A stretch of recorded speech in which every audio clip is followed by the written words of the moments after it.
കേരളത്തിൽ നേഴ്സസ് ഇപ്പോൾ സമരത്തിലാണ്.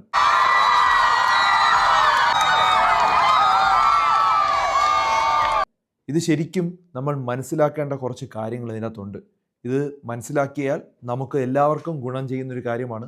ധാരാളം ആളുകളുടെ അറിവിലേക്ക് ഇത് ഷെയർ ചെയ്ത് കൊടുക്കുക. കാരണം ഇപ്പോൾ കേരളത്തിൽ നേഴ്സസിൻ്റെ സമരം വളരെയധികം പ്രശ്നമായിക്കൊണ്ടിരിക്കുകയാണ്. കൂടുതൽ ചർച്ച ചെയ്യപ്പെടുന്ന ഒരു വിഷയവുമാണ്. നേഴ്സുമാരുടെ ശമ്പളത്തിനാണ് അവർ സമരം ചെയ്യുന്നത്.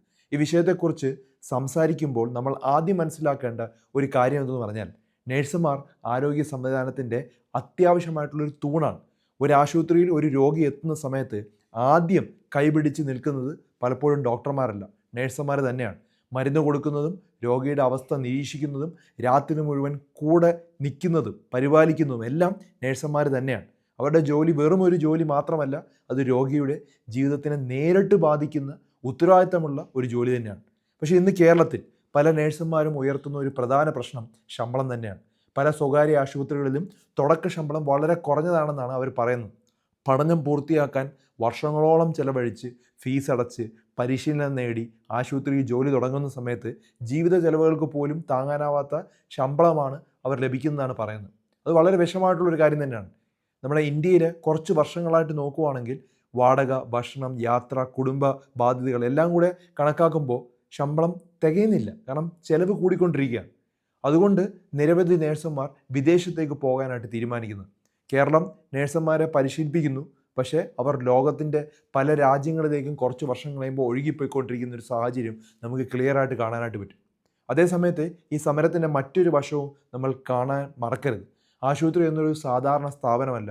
ഇവിടെ ദിവസവും ജീവൻ രക്ഷിക്കപ്പെടുകയും ചിലപ്പോൾ ജീവൻ നഷ്ടപ്പെടുകയും ചെയ്യുന്ന ഒരു സ്ഥലമാണ്. അതിനാൽ ആശുപത്രികളിലെ സേവനം പൂർണ്ണമായിട്ടും നിലച്ചാൽ അതിന് നേരിട്ടുള്ള ബാധ്യത എന്ന് പറയുമ്പോൾ രോഗികൾ തന്നെ ആയിരിക്കും. അടിയന്തര ചികിത്സ ആവശ്യമുള്ള പലർക്കും അത് വലിയൊരു അപകടമായിട്ട് മാറാം. അതുകൊണ്ട് തന്നെ സമരങ്ങൾ നടക്കുമ്പോഴും രോഗിയുടെ സുരക്ഷയും ജീവനും മുൻഗണന നൽകേണ്ടത് എല്ലാവരുടെയും ഉത്തരവാദിത്തം തന്നെയാണ്. ഇവിടെ മറ്റൊരു പ്രധാന കാര്യം കൂടെ ഉണ്ട്. കേരളത്തിലെ എല്ലാ ആശുപത്രികളും ഒരേ രീതിയിലുള്ളതല്ല എന്ന് മനസ്സിലാക്കുക. വലിയ കോർപ്പറേറ്റ് ആശുപത്രികൾക്കും ചെറിയ ആശുപത്രികൾക്കും സാമ്പത്തിക ശേഷിയിൽ വലിയ വ്യത്യാസമുണ്ട്. അത് നമ്മൾ മനസ്സിലാക്കണം. വലിയ ആശുപത്രികൾക്ക് ഒരു സ്റ്റാൻഡേർഡ് ശമ്പള ഘടന നടപ്പിലാക്കാൻ സാധിക്കും. പക്ഷേ ചെറിയ ആശുപത്രികളിൽ അതേ രീതിയിൽ നടപ്പിലാക്കുന്നത് ചിലപ്പോൾ പ്രായോഗികമല്ല. അതുകൊണ്ട് ഒരു പരിഹാരം കണ്ടെത്തുമ്പോൾ ഈ ഒരു വ്യത്യാസവും നമ്മൾ പരിഗണിക്കേണ്ടതായിട്ടുണ്ട്. ഒരേ നിയമം എല്ലായിടത്തും ഒരേ രീതിയിൽ നടപ്പിലാക്കുന്നതിന് പകരം ഘട്ടം ഘട്ടമായി നടപ്പിലാക്കുന്ന ഒരു സംവിധാനം ആണ് നമ്മൾ പരിഗണിക്കേണ്ടത്. ഈ ഒരു പ്രശ്നത്തിന് ദീർഘകാല പരിഹാരം ഉണ്ടാകണമെങ്കിൽ ചില അടിസ്ഥാന കാര്യങ്ങൾ ഉറപ്പാക്കേണ്ടതായിട്ടുണ്ട്. ഒന്നാമതായിട്ട് നേഴ്സുമാർ അവരുടെ വിദ്യാഭ്യാസ യോഗ്യതയ്ക്കും അനുഭവവും പരിഗണിച്ചിട്ടുള്ള ഒരു മാന്യമായ ശമ്പള ഘടന വേണം. രണ്ടാമതായിട്ട് ഓരോ നേഴ്സിനും വ്യക്തമായ ഒരു തൊഴിൽ കരാറുണ്ടായിരിക്കണം. അതിൽ ശമ്പളം, ജോലി സമയം, അവധി, മറ്റ് ആനുകൂല്യങ്ങൾ എന്നിവ വ്യക്തമായിട്ട് രേഖപ്പെടുത്തിയിരിക്കണം. മൂന്നാമതായിട്ട് അവരുടെ എക്സ്പീരിയൻസ് കൂടുന്തോറും ശമ്പള വർധന ലഭിക്കുന്ന ഒരു സംവിധാനം വേണം. നാലാമതായിട്ട് ജോലി സുരക്ഷയും ഉറപ്പാക്കണം. കാരണം പലപ്പോഴും അപ്രതീക്ഷിതമായിട്ട് ജോലി നഷ്ടപ്പെടുമ്പോൾ എന്നുള്ളൊരാശങ്ക അവർക്കുണ്ടാകാറുണ്ട്. ഇവയെല്ലാം ഒറ്റ ദിവസം കൊണ്ട് പരിഹരിക്കാൻ കഴിയില്ല എന്ന് എനിക്ക് നല്ലോണം അറിയാം. പക്ഷേ നേഴ്സുമാരും ആശുപത്രി മാനേജ്മെൻറ്റും സർക്കാരും ഒരുമിച്ചിരുന്ന് ഒരു സമവായത്തിലേക്ക് ഈ പരിഹാരം കണ്ടെത്തേണ്ട ഒരു വിഷയം തന്നെയാണ്. സമരം നീണ്ടു നിൽക്കുമ്പോൾ ആരോഗ്യ സംവിധാനത്തിനും അതുപോലെ സമൂഹത്തിനും വലിയൊരു ആഘാതം ഉണ്ടാകും. അതിനാൽ ഒരു കുടുംബം പോലെ നമ്മൾ ഒരുമിച്ചിരുന്ന് സംസാരിച്ച് പരസ്പരം മനസ്സിലാക്കി പ്രായോഗികമായിട്ടുള്ളൊരു തീരുമാനത്തിലേക്ക് എത്രയും വേഗം എത്തുകയാണ് വേണ്ടത്. അതാണ് ഏറ്റവും നല്ല മാർഗം. ഒടുവിലൊരു കാര്യം നമ്മൾ മറക്കരുത്. ഒരു ആരോഗ്യ സംവിധാനത്തിൻ്റെ ശക്തി അതിലെ ഡോക്ടർമാരിൽ മാത്രമല്ല, നേഴ്സുമാരിലും ടെക്നീഷ്യന്മാരിലും ആരോഗ്യ പ്രവർത്തകരിലും കൂടി ചേർന്നാണെന്ന് മറക്കരുത്. നേഴ്സുമാരില്ലാതെ ഒരു ആശുപത്രിയും ശരിയായി പ്രവർത്തിക്കില്ല. അതുകൊണ്ട് അവരുടെ പ്രശ്നങ്ങൾ കേൾക്കുകയും പരിഹരിക്കുകയുമാണ് ചെയ്യേണ്ടത്, വിരട്ടുകയല്ല വേണ്ടത്. ആരോഗ്യ സംവിധാനത്തിൻ്റെ ഭാവിക്കായിട്ട് അത് വളരെ ഇമ്പോർട്ടൻ്റ് ആണ്. കേരളത്തിലെ നേഴ്സിംഗ് ഒരു വലിയൊരു മേഖല തന്നെയാണ്. വിവിധ കണക്കുകൾ പ്രകാരം ഏകദേശം 3 ലക്ഷത്തോളം നേഴ്സുമാരാണ് കേരളത്തിൽ പ്രവർത്തിക്കുന്നതായിട്ട് പറയപ്പെടുന്നത്. ഇവരിൽ ഭൂരിഭാഗവും സ്വകാര്യ ആശുപത്രികളിലാണ് ജോലി ചെയ്യുന്നത്. ഇന്ത്യയിൽ നിന്ന് വിദേശത്തേക്ക് പോകുന്ന നേഴ്സുമാരുടെ അളവ് നല്ലോണം കൂടിക്കൊണ്ടിരിക്കുകയാണ്. ഇതിൻ്റെ കാരണം UK ആണെങ്കിലും അയർലാൻഡ് ആണെങ്കിലും കാനഡ, ഓസ്ട്രേലിയ, ഗൾഫ് രാജ്യങ്ങളിലെല്ലാം അവർ വളരെ റെസ്പെക്റ്റാണ് കൊടുക്കുന്നത്. മലയാളി നേഴ്സുമാരെ ആണ് അവർക്ക് വേണ്ടത്. അവർ ശമ്പളം ചിലപ്പം 10 ഇരട്ടിയൊക്കെയാണ് കൊടുക്കുന്നത്. അപ്പോൾ ജോലിയുടെ സാഹചര്യത്തിനനുസരിച്ച് ചെറിയ മാറ്റം വരുത്തിയേ പറ്റൂ. അപ്പോൾ പലരും കേരളത്തിൽ കുറച്ച് വർഷം ജോലി ചെയ്ത് വിദേശത്തേക്ക് ചാടുന്നതിൻ്റെ ഒരു കാരണം തന്നെ ഇതാണ്. കാരണം അവർക്ക് ജീവിക്കാൻ പറ്റുന്നില്ല. അപ്പോൾ അതുകൊണ്ട് വ്യക്തമായിട്ട് ഈ ഒരു പ്രവണത നമ്മൾ മനസ്സിലാക്കണം. ഇങ്ങനെ വളരെ എക്സ്പീരിയൻസ്ഡ് ആയിട്ടുള്ള നേഴ്സുമാർ പുറത്തോട്ട് പോയാൽ കേരളത്തിലെ ആരോഗ്യ സംവിധാനത്തിന് ഒരു വെല്ലുവിളിയാകാൻ സാധ്യതയുണ്ട്. ഒരു ആശുപത്രിയിൽ സാങ്കേതിക സൗകര്യങ്ങളല്ല വേണ്ടത്, പരിചയസമ്പന്നമായിട്ടുള്ള ആരോഗ്യ പ്രവർത്തകർ തന്നെയാണ് വേണ്ടത്. ഇതിനെ പ്രൊട്ടക്റ്റ് ചെയ്യാനായിട്ട് നോക്കണം. സ്ഥിരമായിട്ട് ഇത്തരത്തിലുള്ള പ്രശ്നങ്ങൾ നേഴ്സുമാർക്കുണ്ടെങ്കിൽ അത് ഉറപ്പായിട്ടും നമ്മൾ സോൾവ് ചെയ്യാനായിട്ട് ശ്രമിക്കണം. സർക്കാർ തലത്തിൽ തന്നെ അതിന് ഇടപെട്ട് അത് ശരിയാക്കാനായിട്ട് നോക്കണം. ഇതിനൊരു പ്രോബ്ലം എന്ന് പറഞ്ഞാൽ ഇത്രയധികം നേഴ്സുമാർ ആ ഹോസ്പിറ്റലിൽ ഉള്ളത് കൊണ്ട് തന്നെ ഉറപ്പായിട്ടും കോസ്റ്റ് കുറച്ചുകൂടെ കൂടും, അത് ഉറപ്പാണ്. ആ ഒരു യാഥാർത്ഥ്യം നമ്മൾ മനസ്സിലാക്കണം. കേരളത്തിലെ എല്ലാ ആശുപത്രികളും ഒരേ രീതിയിലുള്ള അല്ലാതെന്ന് മനസ്സിലാക്കണം. വലിയ കോർപ്പറേറ്റ് ആശുപത്രികൾക്ക് പ്രത്യേക നിയമങ്ങളും ചെറിയ ആശുപത്രികൾക്ക് പ്രത്യേക നിയമങ്ങളും ഉണ്ടായിരിക്കണം. ആ ഒരു വ്യത്യാസമില്ലാതെ ഇത് നടപ്പിലാക്കാൻ ശ്രമിച്ചാലും ചെറിയ ആശുപത്രികളുടെ നിലനിൽപ്പിനെ അത് ബാധിക്കും. അത് വലിയൊരു ബുദ്ധിമുട്ടായിട്ട് അവർക്ക് മാറാൻ സാധ്യതയുണ്ട്.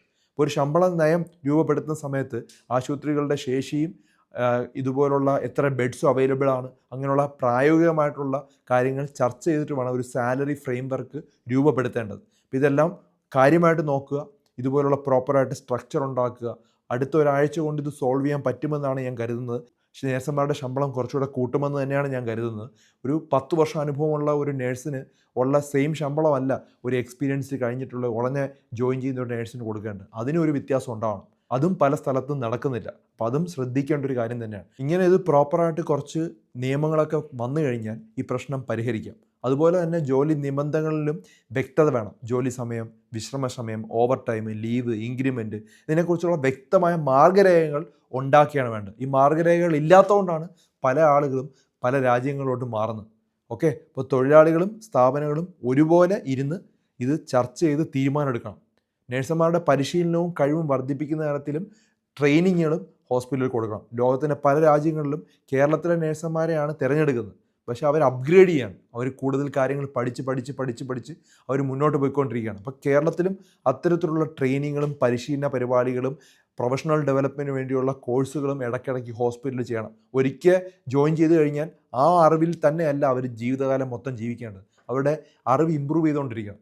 പല സ്ഥലത്തും 12 മണിക്കൂറും 14 മണിക്കൂറൊക്കെ വർക്ക് ചെയ്യുന്ന നേഴ്സുമാരെ എനിക്കറിയാം. അപ്പോൾ അവിടെയൊക്കെ കറക്റ്റായിട്ടുള്ള നിയമങ്ങൾ കൊണ്ടുവരണം. എത്ര മണിക്കാണ് വർക്ക് ചെയ്യേണ്ടത്, കൂടുതൽ മണിക്കൂർ വർക്ക് ചെയ്യുന്നുണ്ടെങ്കിൽ എന്താണ് എക്സ്ട്രാ ആയിട്ട് കൊടുക്കുന്നുണ്ടോ, ഇത്തരമുള്ള കാര്യങ്ങൾ നമ്മൾ സെറ്റ് ചെയ്യണം. കാരണം ആരോഗ്യ സംവിധാനങ്ങൾക്ക് കേരളത്തിൽ നല്ല പേരാണുള്ളത്. നമ്മുടെ ആരോഗ്യ സംവിധാനം വളരെ പെർഫെക്റ്റാണ്. ഇന്ത്യയിലുള്ള ബാക്കിയുള്ള സംസ്ഥാനങ്ങൾ വെച്ച് നോക്കുമ്പോൾ ആരോഗ്യ മേഖല വളരെ നല്ലതാണ്. വളരെ നല്ല രീതിയിലാണ് പേഷ്യൻസിനെ മാനേജ് ചെയ്യുന്നത്. വളരെ പെർഫെക്റ്റായിട്ടാണ് ഇപ്പോൾ പോയിക്കൊണ്ടിരിക്കുന്നത്. അതിനെ താറുമാറാക്കുന്ന ഇത്തരത്തിലുള്ള കാര്യങ്ങൾ നമ്മൾ ഇല്ലാതാക്കാനായിട്ട് നോക്കുക.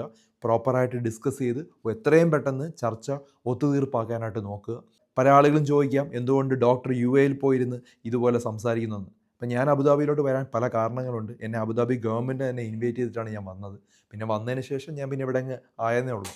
അപ്പം ഇപ്പോൾ ഞാൻ വർക്ക് ചെയ്യുന്നത് ഒരു ഗവൺമെൻറ് സ്ഥാപനത്തിലാണ്.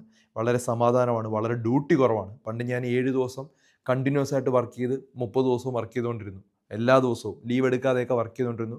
അങ്ങനെ പറഞ്ഞിട്ടല്ല, നമ്മുടെ ആത്മാർത്ഥത കൊണ്ടും ആഗ്രഹം കൊണ്ടൊക്കെയാണ് വർക്ക് ചെയ്തുകൊണ്ടിരുന്നത്. പക്ഷേ ഇവിടെ ആകുമ്പോൾ 3 ദിവസം 4 ദിവസം വർക്ക് ചെയ്താൽ മതി.